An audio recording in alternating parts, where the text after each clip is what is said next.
well, AllIn is our complete commitment to this winemaking project, obviously. But it was more to the point, a very apropos name for a wine that is a result of assembling 5 different vintages, 6 different varietals, and just putting them all together in little tiny lots and then doing some filtration and finding on them and putting them back together. But that was the AllIn. It was about 40 barrels of wine that went into this blend. Various portions of Cabernet, Merlot, just some Petit Verdot, a little bit of Malbec, some Tannat, some Chambourcin. And it's a representation of not only several vintages, but sort of, I think, our imagination of what a really nice blend would be, just a nice blended red wine. And it ended up being very Chianti-esque. It has the red cherry. There's a little bit of tobacco, a little, earthy aroma to it.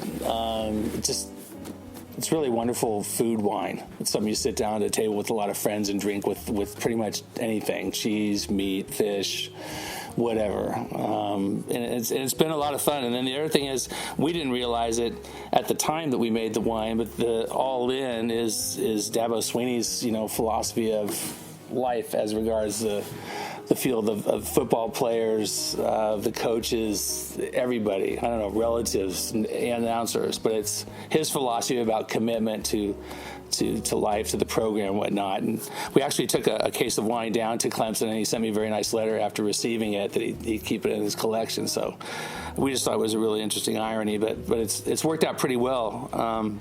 Since bottling it, the wine's developed in bottle into having a really lovely bouquet, a lot of red fruit, not just cherries, even little like pomegranate seeds, things like that, raspberries. The earthiness is evolved more into a dry chocolate component. And then there is some tobacco leaf to it, which I wouldn't expect from all these varietals, because usually I get it from Sangiovese or Barolos and things like that. But it's been a lovely wine to just open up and let it air out and start showing you all its finesse. Because it's a very soft wine. It's a beautiful garnet color, soft red around the rim. And the nose is, actually it's, the bouquet is lovely. Right now it's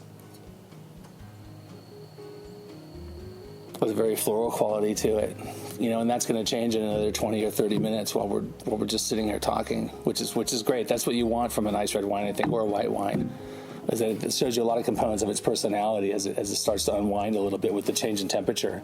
So, like people.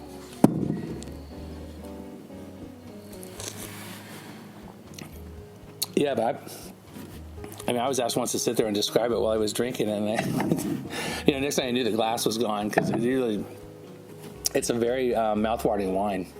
The acidity is actually, in grams per liter, it's about 5.5, so it's not high. The alcohol is about 13.5. From all those standpoints, chemistry and the alcohol and super soft tannins. It's not a bitter wine. It's a bigger wine if you leave it in your mouth.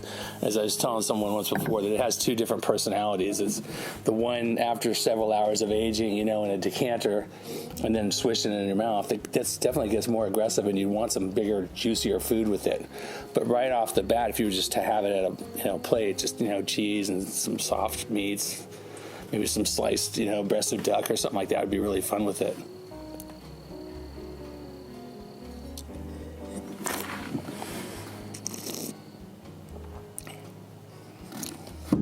And then, as I said, that Chianti descriptor for this is almost spot on.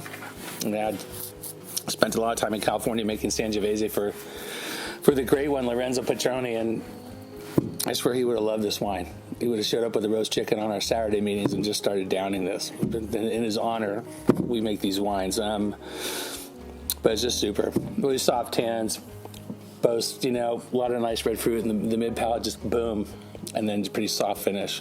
Not super long, but it really sits there. It's nice and residual.